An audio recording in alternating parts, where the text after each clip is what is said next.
अतिशय प्रेम के कारण भगवान ने कहा तो पर मांगने की थी, जिसमें कोई ये शर्त नहीं लगाई थी कि एक ही मांगना है, लेकिन सुतीक्षण महाराज ने अपनी भक्ति के प्रभाव से एक के दो वर कर लिए।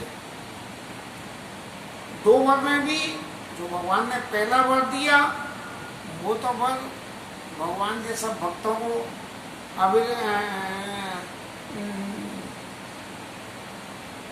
क्या नाम है, अविरल भगति विरति सत्संगा, अविरल भगति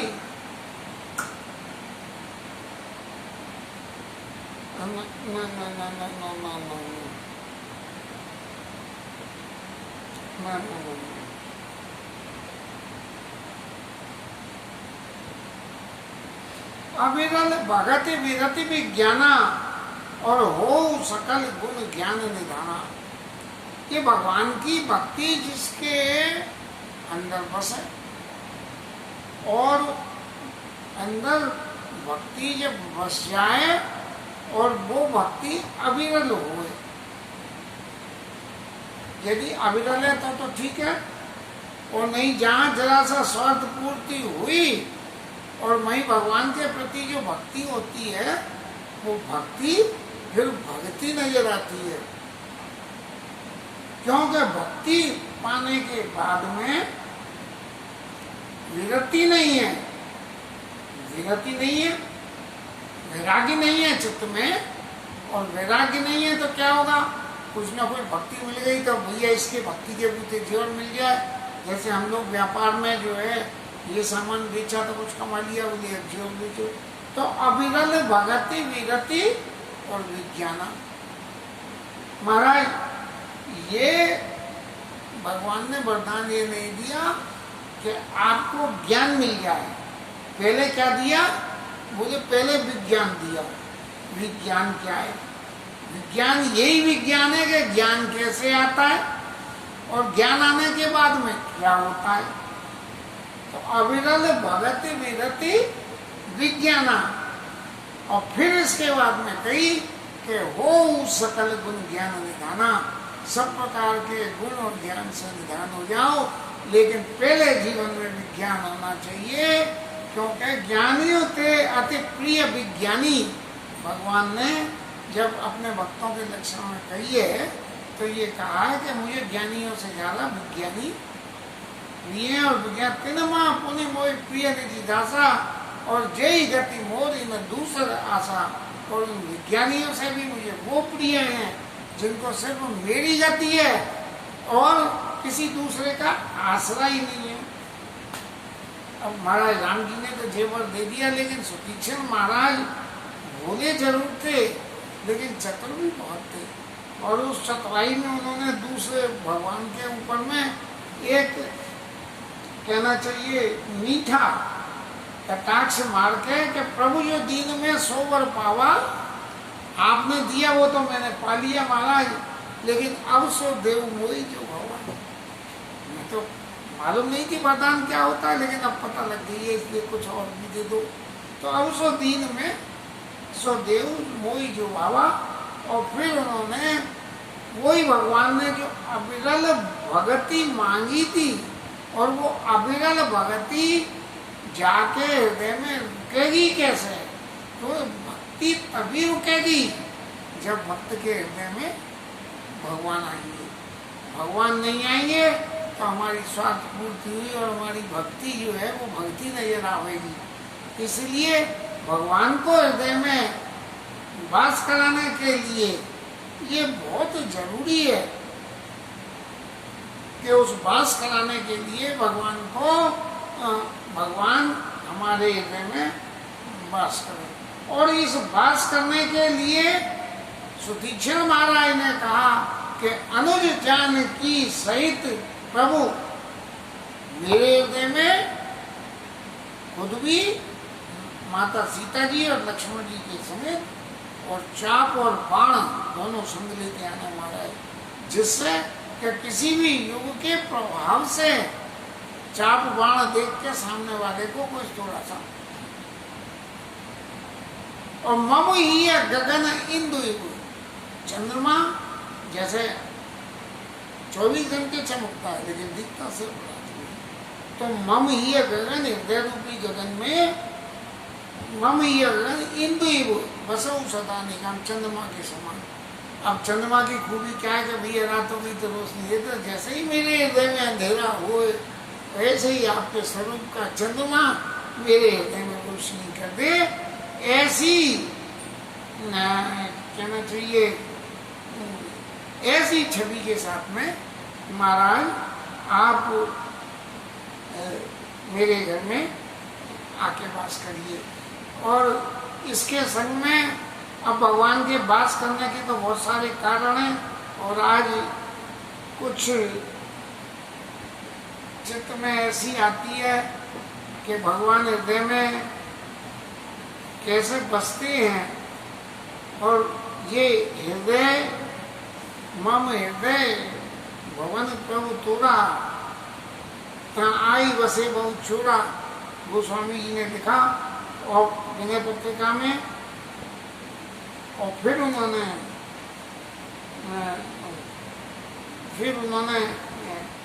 उनको भगाने के लिए भगवान से प्रार्थना करी, लेकिन जब भगवान प्रत्यक्ष रूप से हृदय में आके वास करेंगे तब वो जो है भगवान की भक्ति ये सतत निवास करेंगे।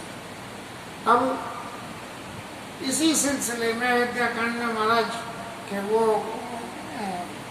वाल्मीकि ऋषि के आश्रम में प्रभु पहुंच गए, और जो भी बात थी उन सब का तो वर्णन हो गया, लेकिन भगवान ने मर्यादा के स्वरूप ये पूछा कि महाराज मैं आपको ये तो पता लग गई कि मैं वनवास में आया हूँ, अब वन में मैं कहाँ हूँ। तो वाल्मीकि ऋषि कहते हैं सुना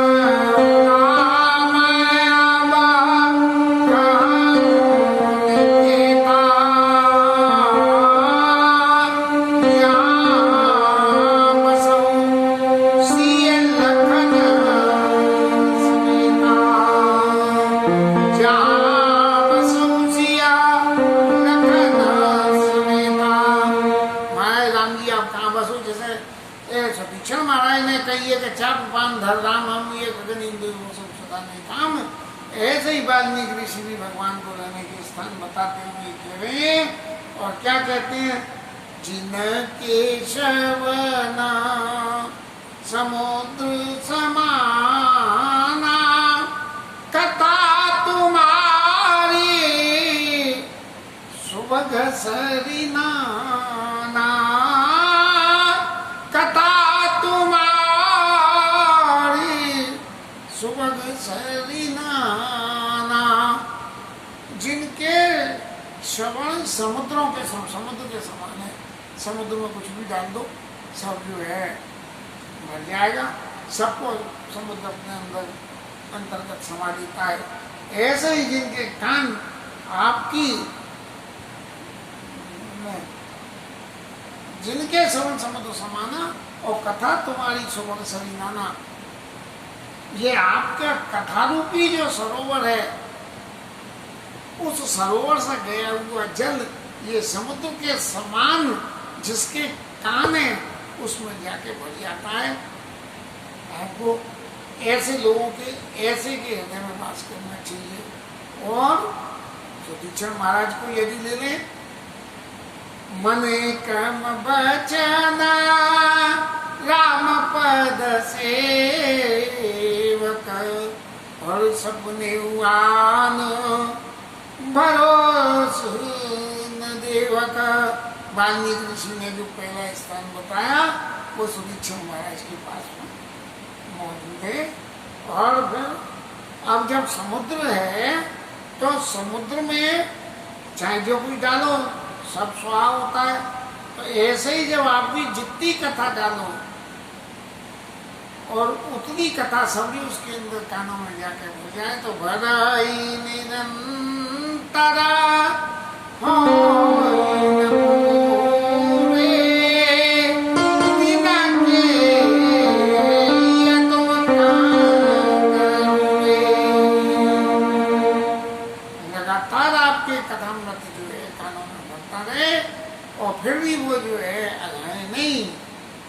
पूर्ण नहीं हो जाए कि भैया बहुत कथा सुन ली और हम 12 आदमी तो जरा सी कथा सुने 15-20 मिनट और सुन के फिर के चलो कल सुनेंगे, तो भरे ही निरंतर हो ही न पूरे दिन की ये तुम क्या करोगे।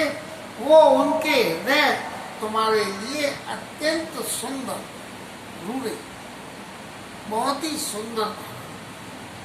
जब कानों से भगवत गुण आ जाए तो हृदय में सुंदरता निश्चित रूप से ही आएगी, और जब सुंदरता आएगी तो भगवान हृदय में वास करेंगे। हैं?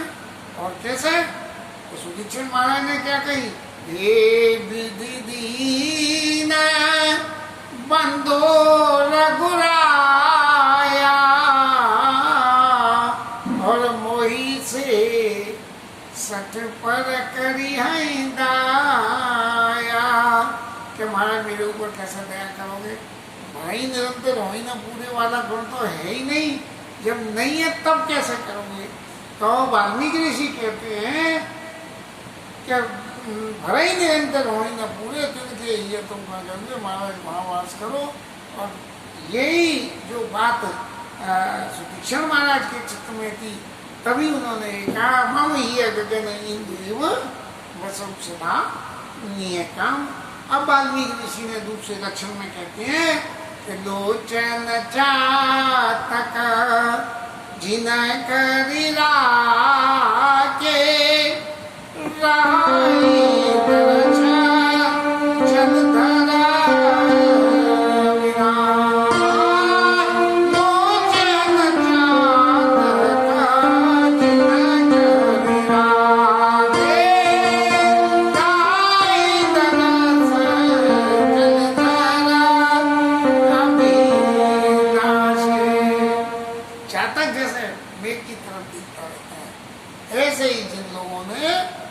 अपने नेत्रों को चातक की तरह बना दिया है, और आपके दर्शन की लालसा में हर वक्त नेत्र लगे रहते हैं। कैसे ही भगवान के मुझे दर्शन हो, और इसी दर्शन में एक बान करूं नान दान की और सो प्रिय जाके गति न आनगी होइए सुफल आज मनोचना देखत बदना तापुत्रय मोचन। भगवान के दर्शन करके जो है मेरे ऐसे लोचनों को चातक बना के इनके महाराज ने सुदीक्षण महाराज ने अपने अंदर वास करके दे रखा है। और निदर ही सरिता सिंधु सरबारी रूप बिंदु जला होई सुखारी। आपका स्वरूप जो है, आपकी कोमलता, आपके स्वरूप की सुंदरता, ये सब समुद्र के समान, और समुद्र में से मेघ पानी ले गए और पानी ले जाके एक भगवान के रूप की बिंदु टपकाई, और वो टपकी हुई स्वाति नक्षत्र में चातक के हृदय में जाती है, तो उसको जो सुख होता है महाराज, ऐसा ही सुख मेरे हृदय में भी हो। और सुदीक्षण महाराज क्या हुआ कि भगवान मुनि मग मांझ अचल हुई बैठा और पुलक शरीर पनस फल जैसा। ऐसे भगवान के रूप बिंदु से सुखारी होने के लिए महाराज रास्ते में ऐसे होके बैठ गए सुदीक्षण महाराज, और उनके रोम में इतनी रोमांचकता हो गई कि शरीर पे जो थे वो जैसे कटेल में कांटे कांटे उठे रहते हैं ना, ऐसे ही उनके पुलक शरीर पनस फल जैसा कटेल के समान उनका शरीर हो गया। ऐसे होकर बैठ गए महाराज। तो ये जो सुतीक्षण महाराज के जीवन की ये जो स्थिति थी, इसी स्थिति को कायम रखने के लिए मम ही गगन इंदु इव बसऊ सदा नियताम। निष्काम भाव रूप से आपको दर्शन करके मुझे कि नहीं हो महाराज, मेरी जो इच्छा पूरी कर दो, ऐसा कुछ भी नहीं हो, ऐसे मेरे हृदय में बसो। तो ये जो भगवान के बसने का गुण है, ये गुण भी सुतीक्षण जी के हृदय में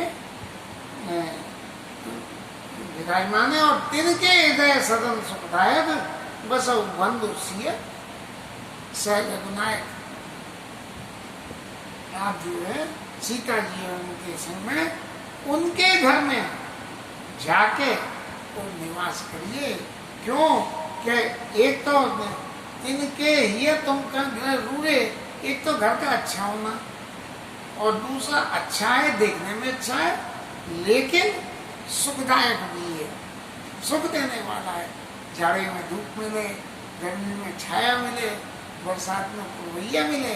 तो ऐसे जो है तिनके हृदय सदन सुनता है तो बस बंधु से ये दो गुण जाके और सुतीक्षण महाराज के हृदय में मिले। तब उन्होंने भगवान से कही, ठीक है, मम ही गगन इंद्रिय बसव सदा नियताम। अगले लक्षण में महाराज वाल्मीकि जी कहते हैं, जस तुम्हारे मानस विमला और हंसन जी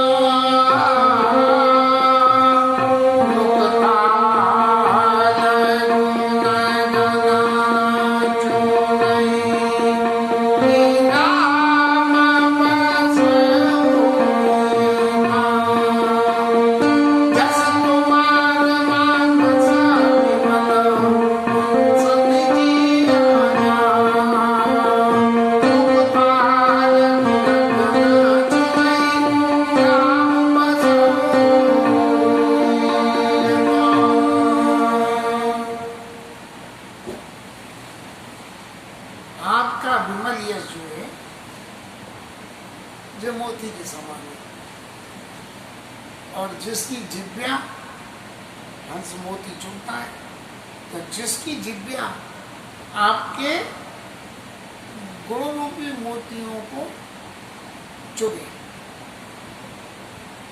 भगवान के गुण रूपी मोतियों को चुनने के लिए हम कहें तो सुतीक्षण महाराज क्या कह रहे थे? सुतीक्षण महाराज क्या कह रहे हैं? मई बामित थोड़ी माती मोरी। आश्रम पे लाके भगवान की वंदना करने के लिए और कह रहे हैं महाराज आपकी महिमा तो बहुत अमित है, हंसन जी है। जा अब जब इतनी अमित है तो मैं उसको बोला महिमा अमित थोड़ी माती मोरी और रवि सनमुख द्योत अंजोरी। क्या सूर्य के सामने जो है कहीं जो है जुगनू की रोशनी तो मायने रखती है।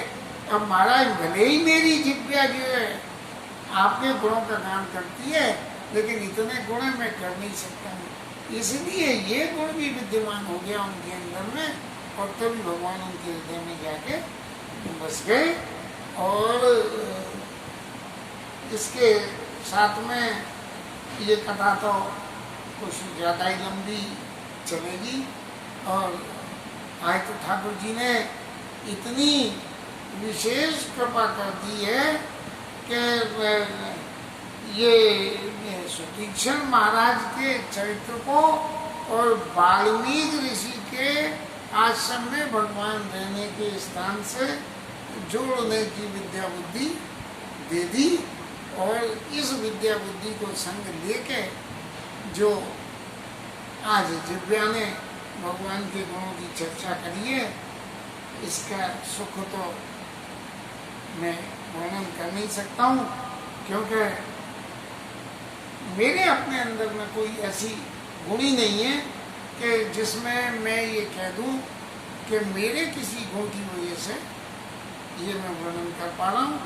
ये तो सीधी सीधी सामने ठाकुर जी के पास से जहाँ आती है और निकल के जीभ से चली जाती है। काश ये भगवत गुण मेरे हृदय में भी बस जाते तो मैं जो है किसी लायक हो जाता।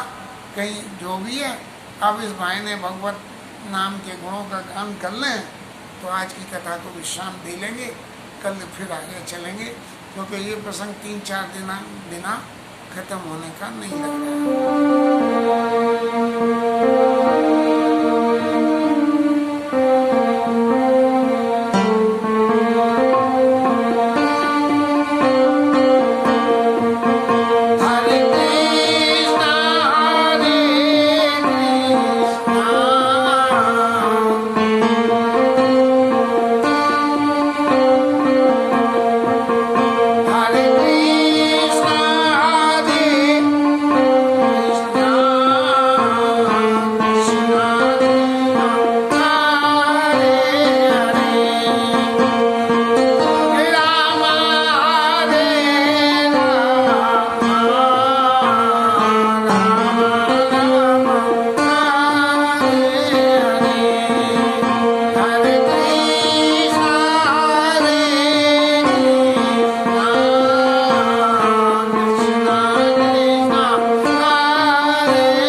पवन सुत हनुमान की महापति महादेव।